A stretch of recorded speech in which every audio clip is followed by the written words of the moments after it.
Okay. Um, about the Ayurvedic morning routine. First of all, I'm just gonna introduce myself. I'm Julie. I'm an Ayurvedic health counselor about nutrition, diet, lifestyle. I'm also a massage therapist and Ayurvedic therapist with Ayurvedic treatments. Yoga teacher as well, although I don't teach that often nowadays, but I will be more in the future, I guess. And yeah, I just wanted to share this beautiful knowledge of Ayurveda. It's a real passion of mine, and it's really like a microbe. Once you like get hooked on it, it's really something yeah, very useful in your life, and you just want to learn more and more. I've noticed for me and for other people. So there's one more people. Yes. So I'm just going to I made a little PowerPoint. I'm going to share that with you on the screen.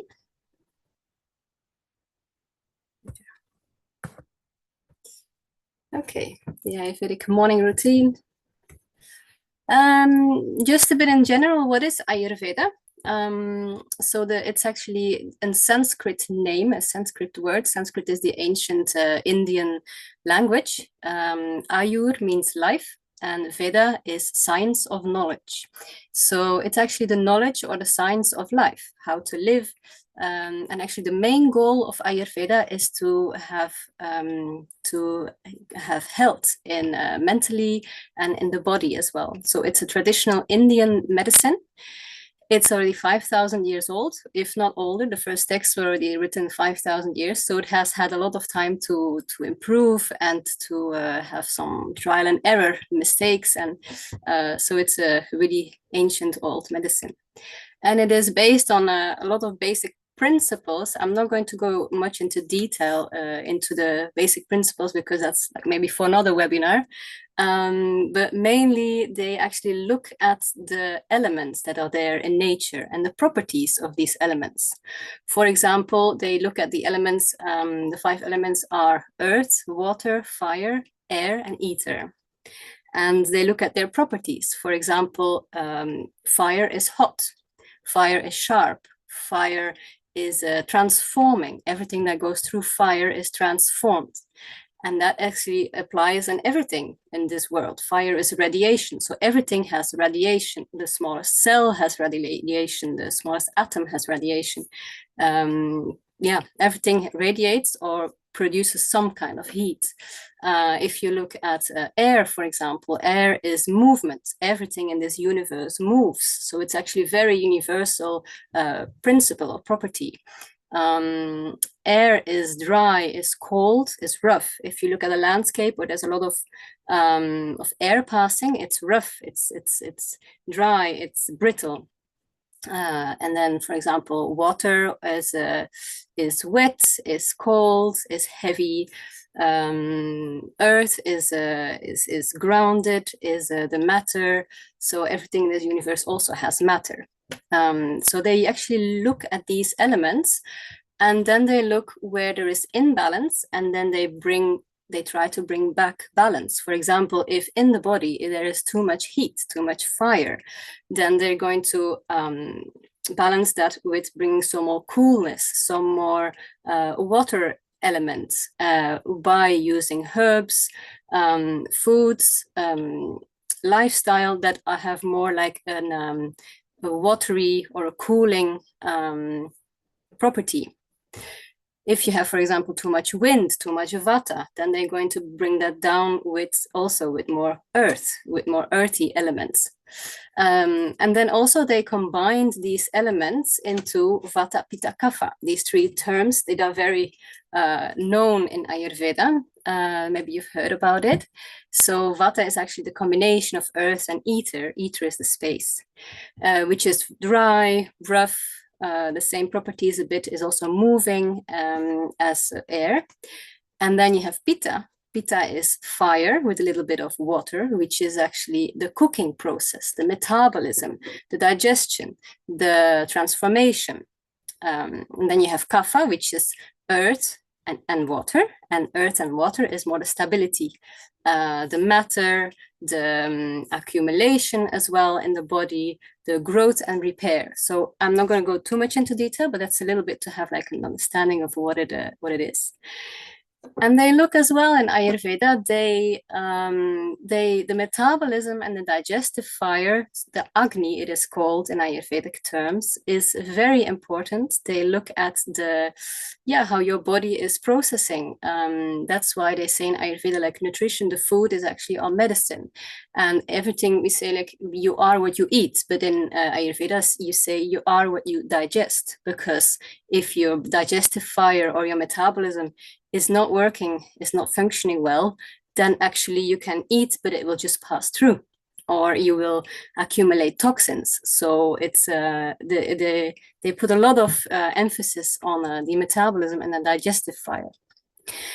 And there's different ways to heal that, or to balance it. And one of the good things actually to balance it is to do like a morning routine as well, which I'm going to talk about later. So Ayurveda works with different things. It works with the diet, it works with lifestyle, herbal remedies, and also with manual treatments. And manual treatments, what is it? It's like massaging, oiling with specific medicinal oils for to balance again. It can also be maybe you've heard about panchakarma or a detox. You have like some really cleansing detox treatments as well in Ayurveda. So they work with a lot of different oils, herbal remedies to rebalance the body if there are imbalances. And let's go to the next one. I'm a bit too early. How do you go back? Yes. So, like I said, Dinacharya is the name of the Ayurvedic routine. Din means day, charya means behavior or routine. And it's actually the whole day. There's different energies throughout the day. You might have noticed in the morning, you feel a little bit more sluggish, a bit more tired, a bit more cold, a bit more damp. You have more accumulation, or eye gung, or coating on your tongue. You feel you want to wash yourself. It's like there's this kind of energy in the morning. In the afternoon, there's another energy. At lunchtime, there's another energy. And like in the middle of the day, there's more light, there's more sharpness, there's more of the sun energy, of the fire energy, again, pitta then, in Ayurvedic terms. And then in the afternoon, you have you're a bit more tired, there's a bit more, you're a bit more depleted. Then there's more vata energy, you can say. So there's different stages in the day. And what we want to do with our behavior is to align our behavior with these rhythms in nature, so we don't get too much imbalances, or to rebalance again when there is an imbalance. And you can see it in the Chinese medicine. They have it as well. There's different stages of the day or different times when specific organs are active. There's like a time of the day where the liver is more active, another time where the pancreas is more active. So they have the same roots. So it is a little bit like the same way they work. So actually you want to align your biological rhythm with the rhythms in nature. And like this, you will improve your metabolism, your digestion. Because like I said in the Chinese medicine, if you align your the external clock with your internal clock, so if you on the right moments of the day, you eat on the right moments on the day, when your digestive fire is high enough, and you stop eating when your digestive fire is low enough, then these organs, they have a time to rest and they don't have a time to work. So it's really just about aligning with these energies. It will also improve elimination of toxins in the body. So the metabolism and the digestion actually has two functions. It has the function to transform nutrients into nutrition for your body, to bring nutrients to your tissues, but also to eliminate toxins. And if your metabolism is working well, the two functions are going well. So elimination of toxins is also going well. You will also improve more mental clarity and have more energy if you regulate yourself with these rhythms. And it also, of course, a boost of immunity, longevity. Of course, if if you're healthy, then you have a better immunity. And also because of you give less strength to you, how we say strain to your body, it will promote a better sleep and less stress. So everything that is like useless for the body, or everything that is like out of rhythm or out of balance, or like accumulation of degeneration, is actually a stress for the body. So if you align yourself and you can really like have your organs work properly, your metabolism work properly, it's less stress for the body. So how are we gonna do that? The first thing, well, about the dinacharya, about the morning routine, is actually to wake up early. And what is early? Well, it depends a bit on what time of the year we are. So usually they say like 90 minutes before sunrise, you should be up. This time there's actually 30 time slots. So we have like to measure our time, we have hours, but in ancient India they had murtas, and this specific time is called Brahma Murta, 9 minutes before sunrise. It starts like 96 minutes, for example. It starts before sunrise, and this is actually a very pure state of energy that is there. So I don't know if you know the word Brahma, but Brahm is actually the universal energy, is divine, is the everything that is actually. So they call it like that, and it's actually our most pure time of the day. And actually they use that to meditate, but also to do yoga practice, and just to absorb all of this energy in this earlier state of the day. So also because the melatonin levels, of course, they didn't know that 5,000 years ago, but now they know that actually at that time of the day, the melatonin levels are quite high. So actually the mind is also in a very relaxed state, which is perfect for meditation. Sometimes in summer, of course, it can be a bit difficult to like wake up 90 minutes before sunrise, but actually you should say just to wake up before sunrise. Because as soon as there is sunrise, you go back into, like I said before, you go back into this more sluggish, more heavy energy. In the morning, you might have noticed if you, like in the early mornings, like 2 till 6 o'clock in the morning, if you're awake at that time, it's quite hard to fall asleep again. It's a very light energy that is there. And then if you do fall asleep again, or you sleep until like 8, 9, 10 maybe in the morning, it's very hard to get up. It's very heavy energy. So actually you want to get up before that heavy energy. So you also will stimulate your metabolism, stimulate your digestive fire. And like I said, metabolism is very important in according to Ayurveda for your overall health. So you want to wake up before everything starts to be heavy, before everything starts to accumulate. But there's one but that you should also be aware that you are rested. If you feel like, it's impossible to wake up yet, of course you can sleep a bit longer. Also, therefore, you will have to go to bed quite early if you want to wake up naturally. It's not the best idea to like go to bed at 12 in the night and then in the morning have to put an alarm at 6 in the morning, and then that's also not healthy. Ayurveda is all about health and well-being, so it also has to feel good. So therefore, you have to actually go to bed before 10 o'clock in the night.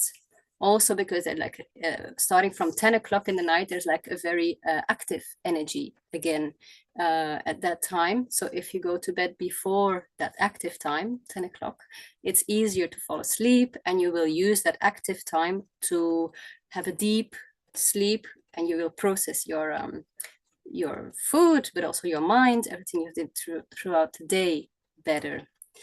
And also your food should be digested when you wake up early. If you feel like you still feel like a bit heavy in the stomach, also you can continue sleeping a bit more. But also, like I said, it's good to the day before to have an early rest, but also have an early dinner before, at least 2 to 3 hours before you go to bed. So most of the food is out of your stomach and more in your intestines. So the cooking process can start.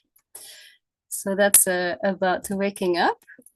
The first thing you will actually do in the morning is drink some water. Drink some room temperature water. I mean, a lot depends, in Ayurveda, everything depends on everything, of course, because every person is different. It's like, yeah, we also always want to put things in boxes, right? To make it, to make it understandable. But life is just so big. And there's so many things to take in account, but usually it depends, of course, on like what kind of person you are, what kind of disease you would have, or kind of imbalance you have. But here are some like some quite general recommendations. So normally for healthy people, if your digestive fire is working well, if you are doing your morning routines, it is actually a good idea to have water from a clay pot, because clay is actually, there's some minerals as well. It helps with the absorption of minerals. There's some minerals in that clay as well. It's, of course, better than plastic. And it also keeps the water at a good temperature and also a good pH level. It makes the water a little bit more alkaline. How hot should it be? It depends a bit on how you feel. If you're more prone to coldness, then you can heat it up a little bit, especially in winter. If you are more prone to overheating or acid reflux or acidity in the body or inflammations, then it's good to have room temperature or even cold water never, but just room temperature. If you would have, for example, quite some toxins in the body, you have a lot of heaviness, you feel very heavy in your stomach, or just in general, like there's heaviness inside of your system, you can keep the water overnight in a copper pot. You might have seen maybe people who walk around with copper flasks, drinking flask. You can do that, like in springtime, it's a good time to detox. And if you really have a lot of toxins, you can do that, but copper is also quite heating. So if you would do that throughout the summer or like the whole season, the whole year long, or for the whole day, it's not really a good idea. But like the first cup that you drink in the morning is can be in a copper pot. And another thing, gold, for example, is very good for the nerves. So if you have some nervousness, anxiety, insomnia, all of these things, you can put like something gold, like a golden ring or a necklace or something in the water that you're going to drink. If you would have a lot of inflammation, it can be chronic or can be acute. Silver is chronic can be like autoimmune disorders or something. You can put some silver things in the water. And also very specific for hyperacidity, you can have a cold coriander seed infusion. So how do you do that? It's some seeds, coriander seeds, that you put in the water overnight. In the morning, you crush them, you filter them, and then you drink the water. So you don't boil it. It's just overnight, you leave it soaking, and then you crush it and you drink it.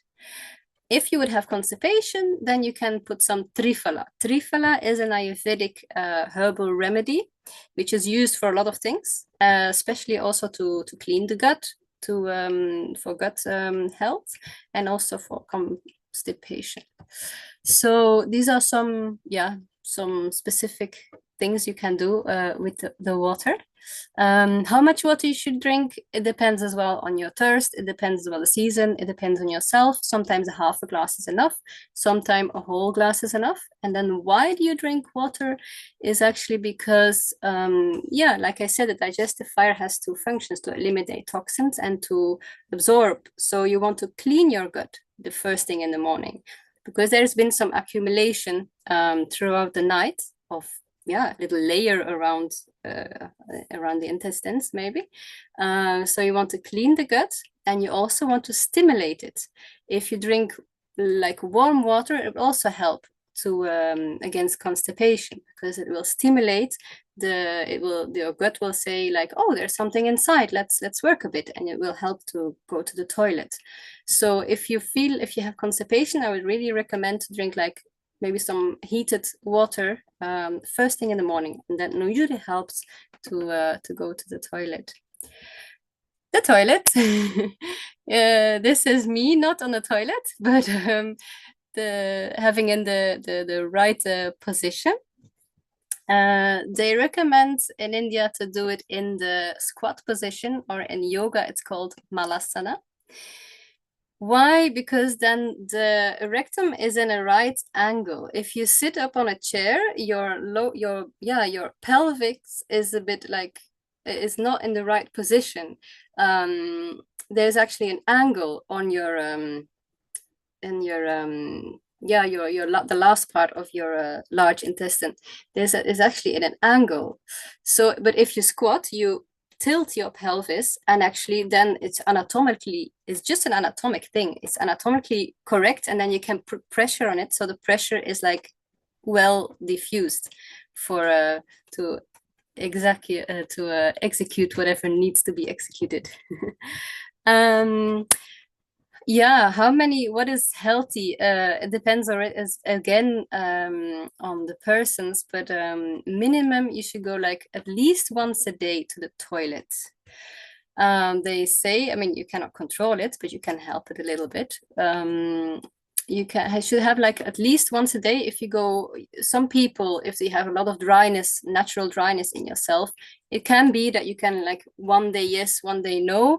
But usually for healthy individuals, it should be like once a day. If it's like once every 2-3 days, there's something, you should maybe find think about that, or find some help for that, because that actually means in Ayurvedic terms that actually constipation. Some people have to go more than once a day, 2 or 3 times, that's fine as well. And the best time, if you go in the morning, it's a sign that your gut is doing very well. So that's actually just a good sign if you have to go every day in the morning. If you don't immediately have to go, that's fine. Some people need like a glass of water or some triphala water, and also something to stimulate it is this malasana position. If you feel constipated, you want to go, you feel like you should go, but you can't, then drink a glass of water, warm water, and then sit in this position for a while. That will actually activate it. If you sit in this position for like 15 minutes, usually something will start happening over there. So after the toilet, we have Ayurveda also emphasizes on a lot of oral care, because actually the tongue and the mouth and the intestines and the gut is actually one and the same track. It's just one tube. So it's actually that you can see your oral health and your tongue and your mouth as a mirror of how your digestion is, of how your digestive tract looks like. If you have a big coating on your tongue, or if you have some sores in your mouth or something, it just means that there's something in your gut as well. So the same coating that you would have on your tongue actually is in your digestive tract as well, because it's one and the same thing. If you don't have any coating, then it's like, okay, my gut is clean. Also, oral health will, because it's connected, if you have good oral health, it will also maintain a healthy digestive fire, a healthy metabolism. You might have noticed, if you don't brush your teeth, you just feel sluggish, you just feel heavy. And if you brush your teeth, you feel fresher. So that's actually also for your metabolism and for digestive fire and a stimulant. And how do we take care? Now they have a whole procedure for that. So you have a tongue scraping. I have a picture of that just there. So best is actually a copper or a stainless steel.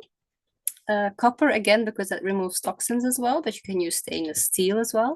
Plastic, I wouldn't really recommend, but I mean, if you don't have anything else, so you can scrape it off a couple of times and see what comes off. And then you can diagnose yourself as well. If it's if you have a big layer of mucus on your tongue, then it means like, okay, maybe I should do some detox, for example. So tongue scraping, brushing the teeth, even if you didn't eat anything for the last hours, you just you just woke up and your teeth were clean from the last night that you brushed them.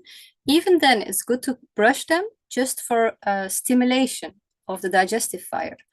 For example, if you have constipation as well, or you're not hungry yet, or you don't feel like you don't have appetite, you feel heavy. If you brush your teeth, you already feel lighter. You already have more appetite. It stimulates. So the taste, there's also something about toothpaste. Usually in the West, they're very sweet. And sweet is quite heavy. Sweet will actually accumulate toxins. I mean, you might very easily, if you eat a lot of sweets, then you will accumulate, you get more body weight. So that's the same thing with like sweets can also accumulate more toxins in the body. And just the sweet taste is actually not a detoxing taste, it's a nourishing taste. For if you want to clean anything, you will need more bitter, pungent, so spicy, and astringent taste. Astringent taste is actually the taste like if you would bite in a raw banana. It's a very dry taste, like it's not really a taste, but it's more like a feeling, a dry feeling on the end of your tongue. And these tastes, bitter, spicy, and astringent, are actually the best tastes to clean your mouth, and they're very purifying tastes. So you have different herbs for that. Neem is a specific herb. You can find toothpaste as well with neem in, or just neem powder. It's very, very bitter. Usually I make myself a mix of different herbs, like a little bit of neem, some triphala. Triphala is there again. Clove, cinnamon, and pepper. So I mix all of them, and then I have like a tooth powder instead of a toothpaste. It's drying, it's very drying, but it's very cleansing as well. And it will stimulate the digestive fire more. So that's a better idea than the sweet thing. After that, you can do oil pulling.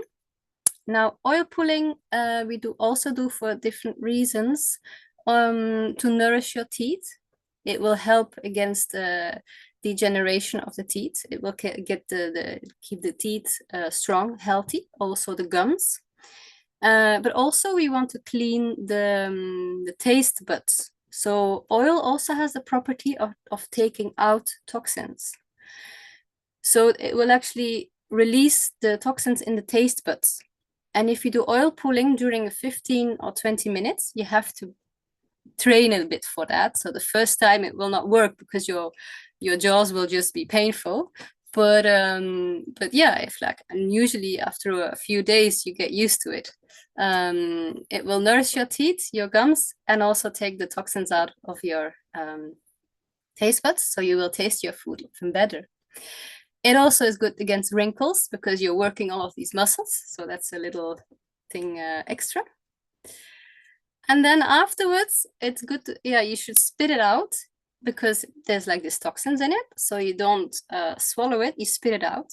Best is to spit it out somewhere in the grass or in nature, because just for your house, if you spit it out in the sink, it might block the sink.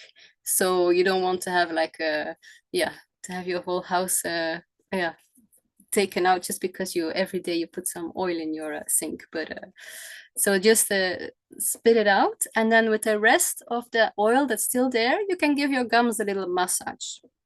You can do that. And then afterwards, to get the rest of the oil out, it's good to rinse with salt water. Just a bit of salt water and some lukewarm water, and just squish it around in your mouth, rinse it. Salt is alkaline in nature, and the teeth they don't like sour, and sour is the opposite of alkaline. So it's actually good to protect your teeth as well, salt water. It's also disinfecting, and it protects against the acidity.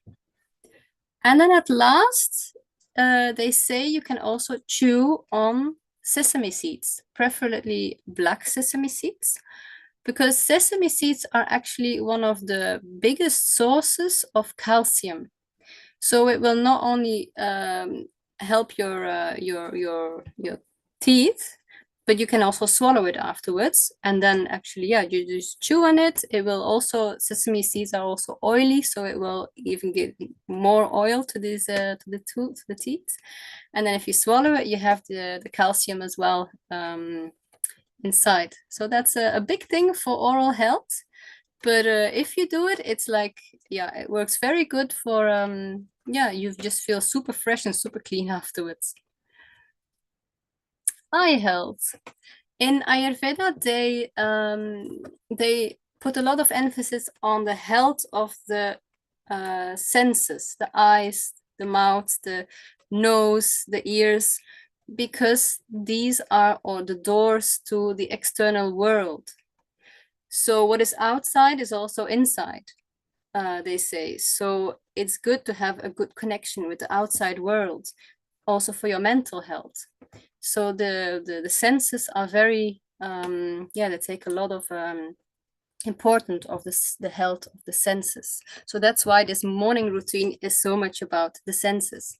Also because there's more accumulation over there, like overnight you have gum in your eyes, the nose, the mouth, so you want to clean it all to be fresh for the day. So the eyes, they are actually a lot in contact with light, with the fire energy. So to cool the eyes are prone to degeneration because they're all the time moving. They are prone to dryness and degeneration, and tiredness because they're all the time moving. But also they're prone to too much heat because they're in contact with the light constantly. So first thing is to wash your eyes with cold water. I mean, you can close your eyes, of course, but if you want, you can open them as well, just to have some cold water on your face. And then they recommend every day as well, like some eye exercises. Now in yoga, you have a lot of different eye exercises. Mostly it's like looking up, down, left, right, making circles, looking diagonally, and then have a little rest. So also throughout the day, they recommend to give some rest now and then to the eyes. And also like in some spas with the cucumbers, they also can recommend that, like because there's a lot of heat. Cucumbers are cold, so actually cucumbers are and moist, so they're actually good against overburning, against the heat. So it's good to nourish your eyes with some cucumbers, or even a slice of potato, they say. And then something specific before you go to bed. Now it's not a morning routine, it's an evening routine, but I just put it in because I think it's quite important. Before you go to bed, it's good to massage your eyes with ghee. Now ghee is clarified butter. It is butter that is boiled for 20 minutes, and it's separated. The lactose and the proteins sink to the bottom, and it's only the oil that remains. So it is actually the fat or the oil of the butter without the proteins. So it's also good actually to eat. They use it for everything almost in Ayurveda. And it's also, they say it's also butter for people who don't digest lactose. But it's actually very similar to our body tissues, so it gets absorbed by your tissues easily. Unlike other oils, which the molecules are quite big, it's a bit more difficult, but this is very alike. So things that are alike, they attract each other. So it's a very nourishing thing for our body. And you can put it in your eyes as well in the night to nourish your eyes, because they are prone to dryness, degeneration, like I said. So this will actually help your eye health a lot if you do it with ghee. There's a specific ghee. I'm there again with my trifala. There's trifala ghee, and that's a specific medicinated ghee with this trifala powder. But just plain ghee is already enough. But if you really want to go a step further, you can use trifala ghee as well in your eyes. And then actually you do it the last thing you do in the night, because once you put it in your eyes, actually you can just massage your eyelids. I sometimes put it in my eyes. You can see how comfortable you are with it. Usually if you just massage like your eyelids already and a bit around, it's already good. But if you put it in your eye, then of course it's very blurry and you cannot see anything anymore. So it's actually, I do it in my eyes and then I have the light. Okay, and that was it for the day. Nothing else to do anymore. So yeah.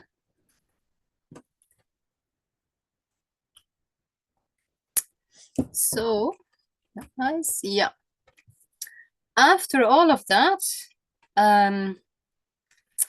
you can also do some exercise.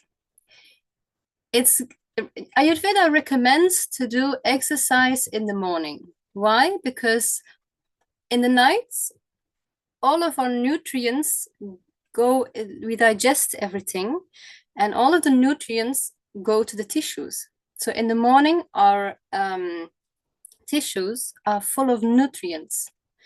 Can also be can also be toxins in there. So it's actually good to use these nutrients in the morning.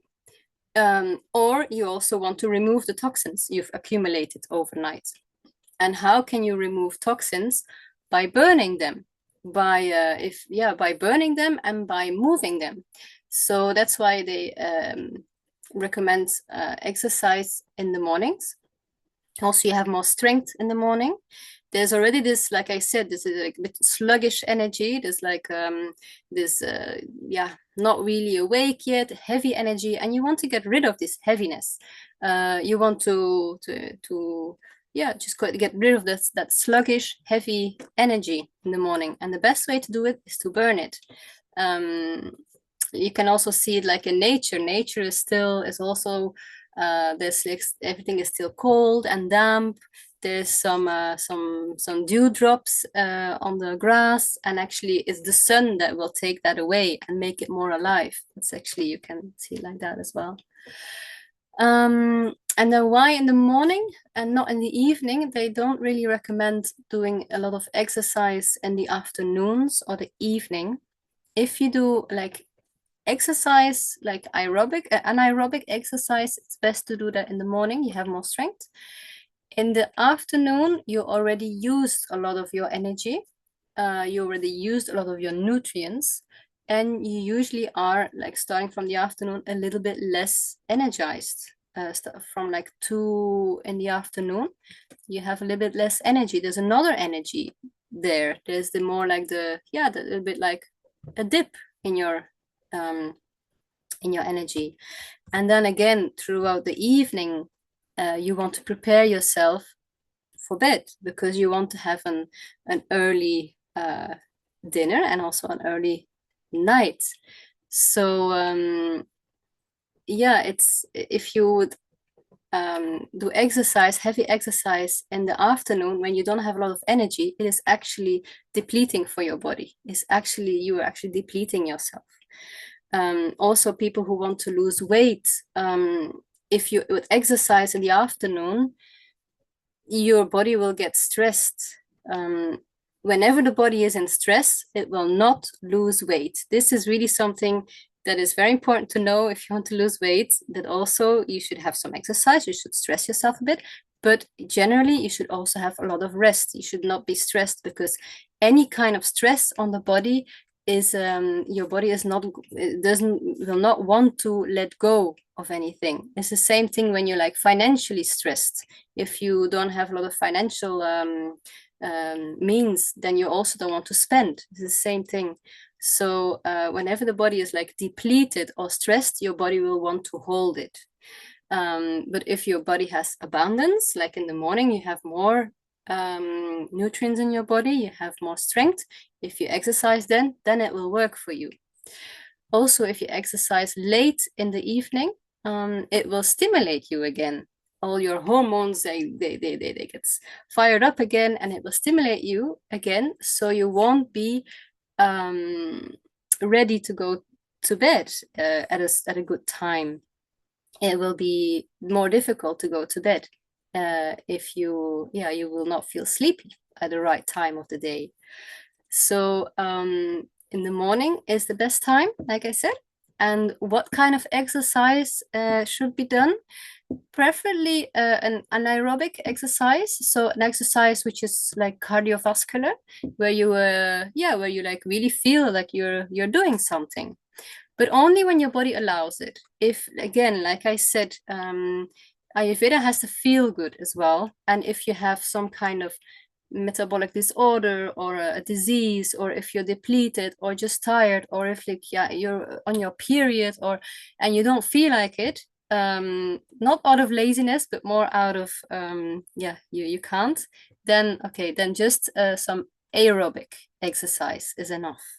An aerobic exercise is where you can still breathe naturally through your nose, and it can be walking, it can be a gentle yoga, some hatha yoga, for example, or qigong or anything, but moving any way. But if you cannot do anaerobic exercise, then do some gentle aerobic exercise or some walking. But preferably, like I said, some will create some heat in your body. And how much or how long should you do it? Actually, you should go until half of your capacity maximum. So, and that usually is when you start feeling hot. So when your forehead starts sweating a bit, okay, some people don't sweat that easily, and that's fine. You don't have to go until you sweat, because some people are not easy sweaters. But usually it's until you feel like, okay, I want to take some clothes off now. So that's the right amount of exercise for you. Yeah. So it also depends like on everything, and it depends on the season. In summer you will have less energy, in winter you will have more strength. It depends on a lot of things, if you have some imbalances. So you really have to feel it for yourself. It's usually like when you feel hot and it's like, okay, I've done something.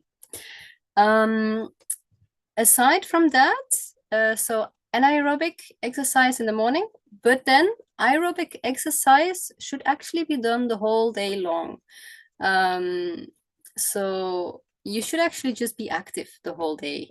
It's not that you have to sit down.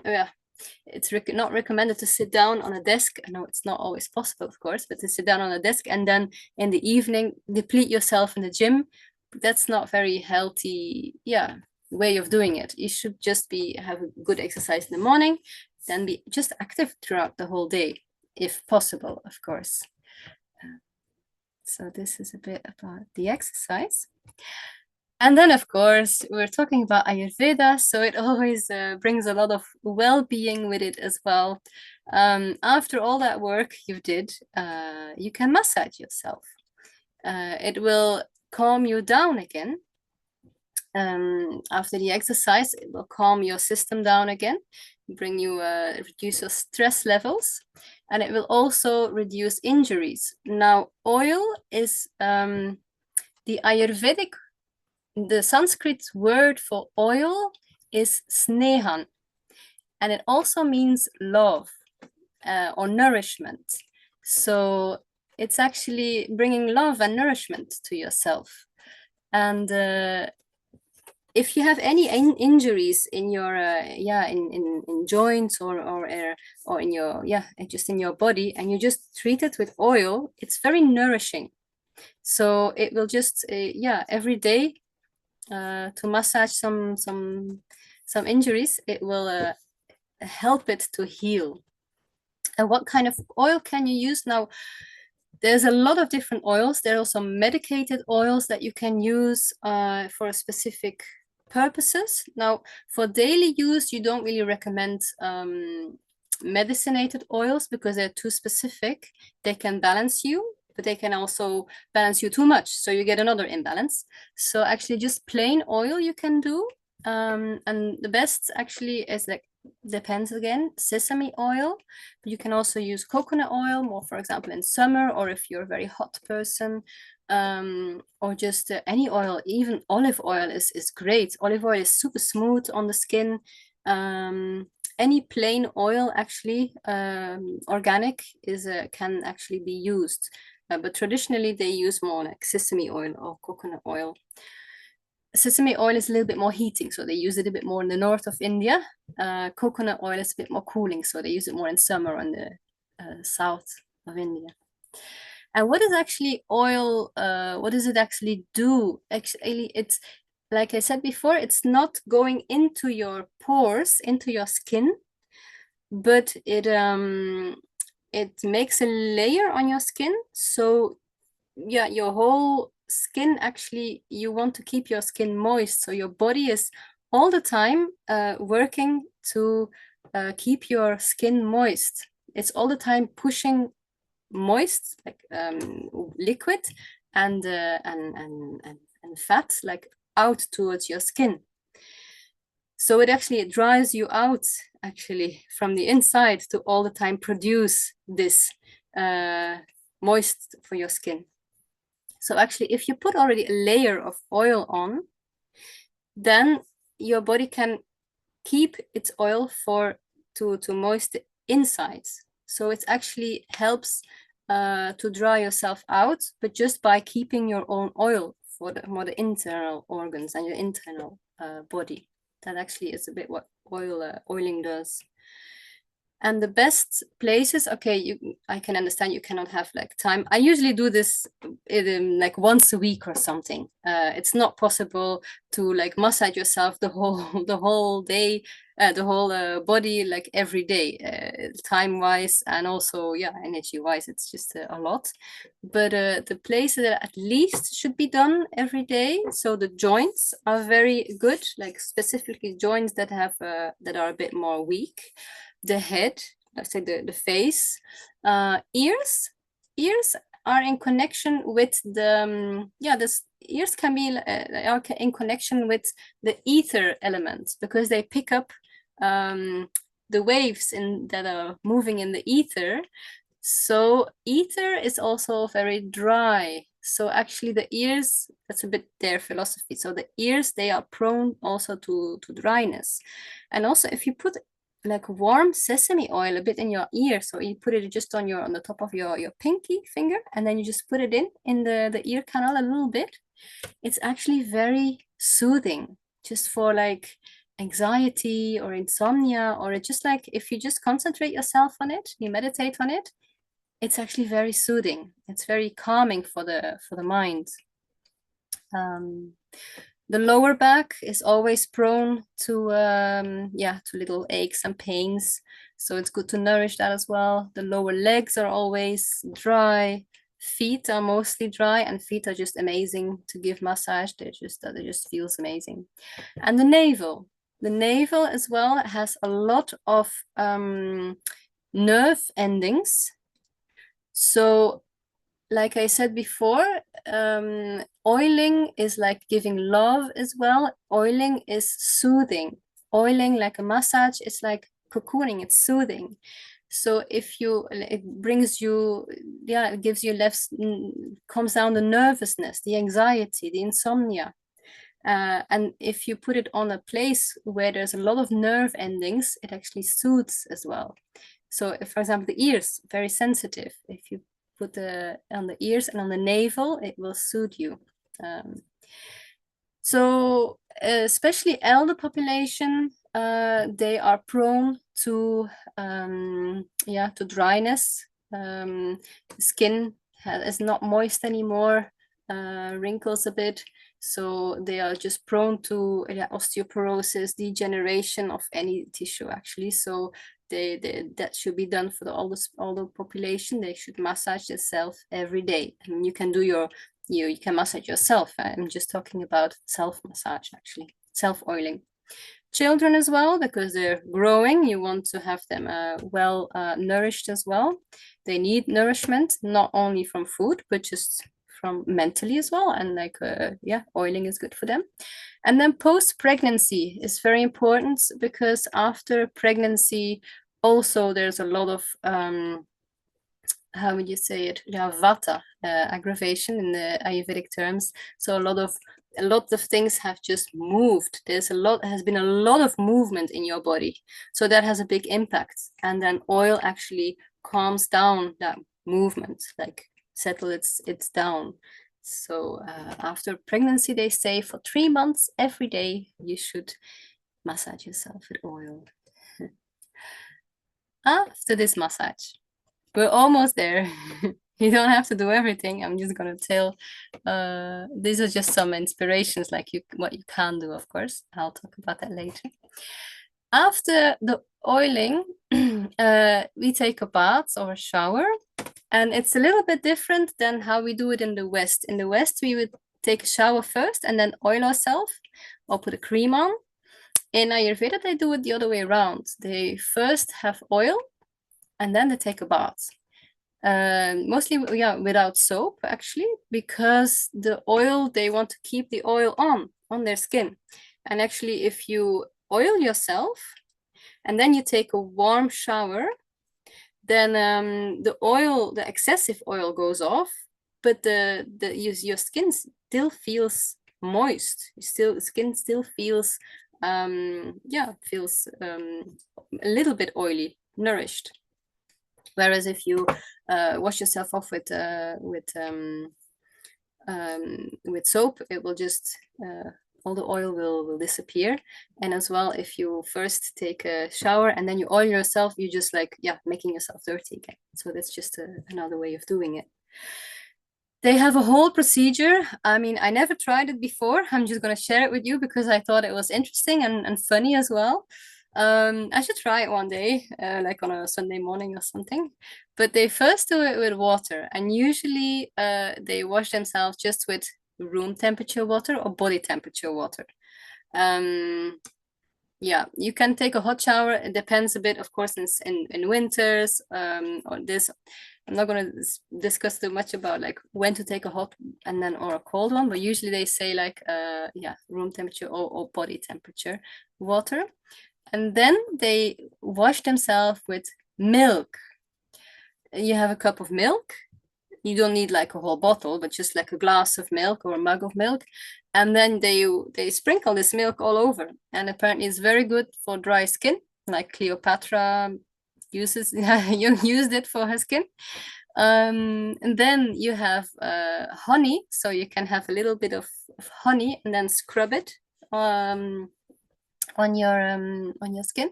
It's a good scrub. It's also a little bit heating. And then afterwards, they say to use yogurt. So you have a little bit of yogurt. It should be non-pasteurized because why are they doing it? They do it for the good bacteria. So in Ayurveda as well, the skin also, they say the skin also absorbs. They can absorb a lot of things. So they want to have everything that you put on the skin. They say you should also be able to eat it because it also absorbs, same as your gut. So if you also, there's a lot of bacteria living on your skin. So you want to keep these bacteria healthy because they're helping you. And they're also part of your immune system. So if you use this non-pasteurized yogurt, that will help your microbes on your skin. And then afterwards, they are doing a dry powder massage. They put some powder, and usually it's lentil powder, lentil flour, or chickpea flour as well, to wash everything off. Like all the excessive oil will go off, all the milk and the honey and all the rest. So all the greasiness will go away. And then you can also combine it with a little bit of turmeric or sandalwood, or use clay.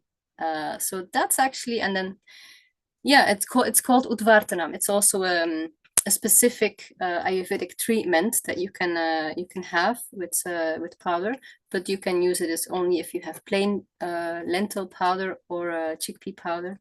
It's you can do it yourself. So it's an inspiration. You can try it one day if you want. I never tried it, but I will. And I'll let you know. about the baths. And then this thing, there's still some little things you can do. We didn't talk about the nose yet. Now they love oil in Ayurveda, so of course they're gonna put oil in the nose as well, and they love ghee. So like, why not use ghee then? There's actually again, there's different ways of doing things. So if you have a blocked nose or if you have mucus, then they're not immediately gonna put oil in, because that will be just too much. You first always need to cleanse before you nourish. That's actually main principle of Ayurveda as well. They're not going to nourish when there's toxins, because then it will just over accumulate. So they first want to like get rid of everything that is excessive before you nourish. So if you have mucus or a blocked nose, then you will you can use I didn't put a picture on there, but yeah, you can maybe look it on internet. You have like a neti pot, and that's something out of yoga mostly, and it's a little pot, and you can put one end in like in one nostril, and you can put like it's lukewarm water, like body temperature water with some salt in. How much salt? It should taste okay. Like usually your intuition will tell. If you taste it, it's like, okay, this would be like drinkable. It would like you say, okay, it's like salt water, like, or a soupy, like it's drinkable. Usually then it's okay. And then you put this like in through one nostril, and then it will go out. You have to tilt your head a bit, breathe through your nose, and then it will just drip out of the other nostril automatically. You don't have to do anything, just breathe, and then change the sides. So that will actually clean everything inside, like the sinuses. So it's a very good practice. Like in yoga, they do it, they recommend it before you do breathing exercises, but because yeah, you just want to clean your nose before you can do breathing exercises. Doesn't work with a blocked nose.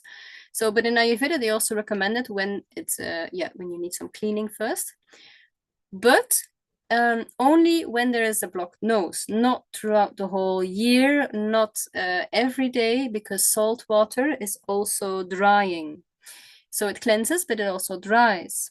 So actually they want to nourish. It can also create dryness, always creates some disbalances as well, always creates some, yeah, some, how would you say, some nervousness in a way.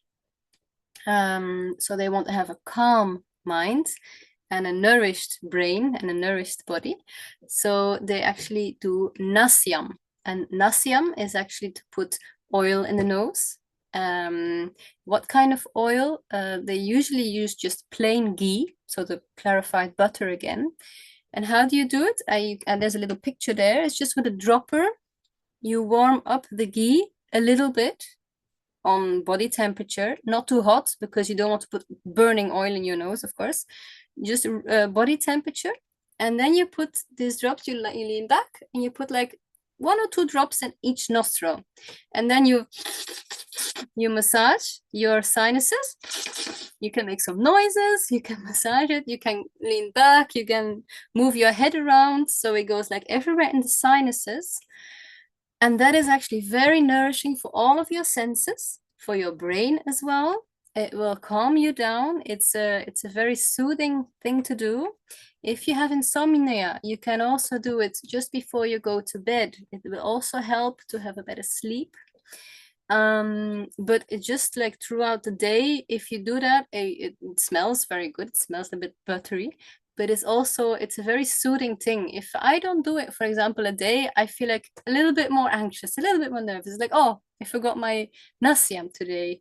I notice it. So you get these whole Ayurvedic routines. They're very addictive, huh? Once you start with it, but they just feel so amazing. Also, if you have mucus, you can also do it with mustard oil. Mustard oil is heating, stimulating, so you can also do it with mustard oil, and then it will actually help you clean the nose as well. So this is for the nose. And then we're still not finished with our morning.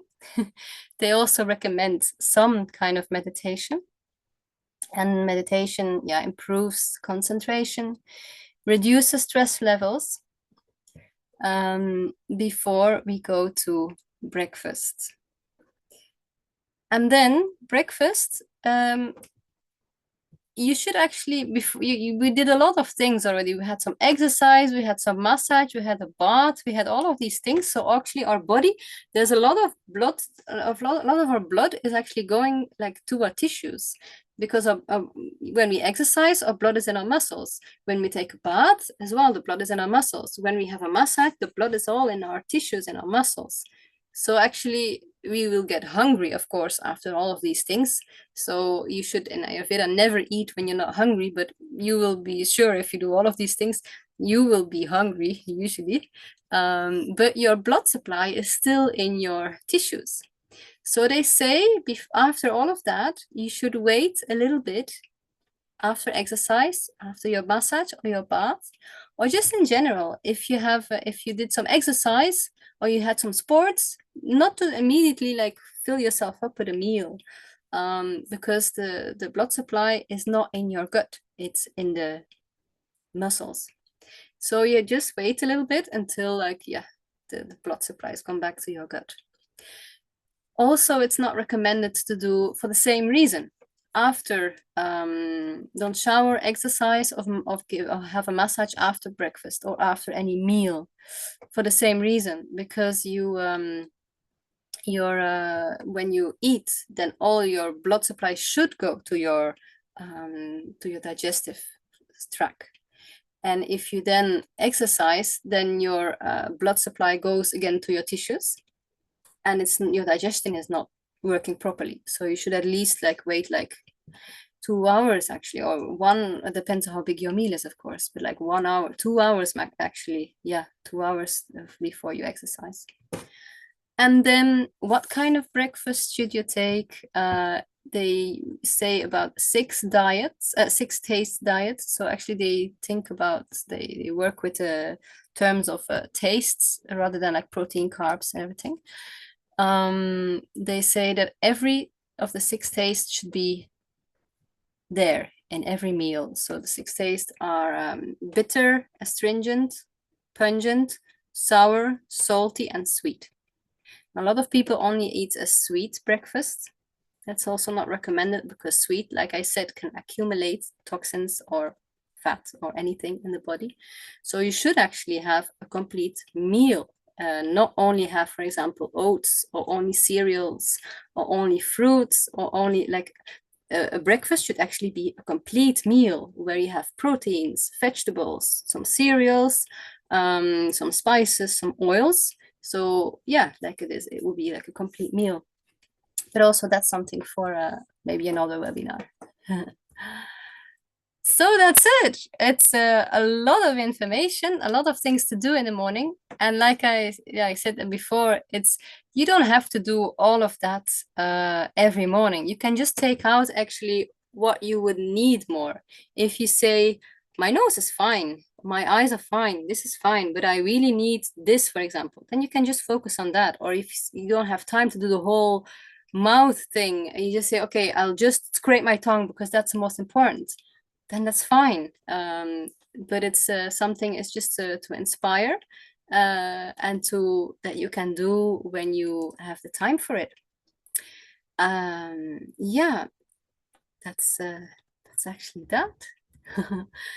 And I just want to make a little announcement as well, that I'm going to do a retreat as well. I don't know.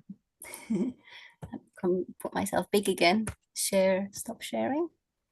Can I do stop? Okay. That I'm going to do a retreat. I mean, I'm planning to do more retreats, but there's one planned from the 18th to the 24th of May here in the south of Spain, in Vejer de la Frontera. And this morning routine, the complete thing is going to be part of it, of course. And there's going to be a lot of webinars, workshops, and where you also will learn about Ayurveda and how to apply it, like diet-wise, lifestyle-wise, or maybe even specific complaints and ailments that you have, but like mostly just to enjoy as well, and to experience all of that, what this can do, like during a whole week. This can actually, what Ayurveda can do for you in a whole week time. So yeah, you will hear more Uh, about that if you want. what are the dates? The dates, 18 till 24th of May. Yeah.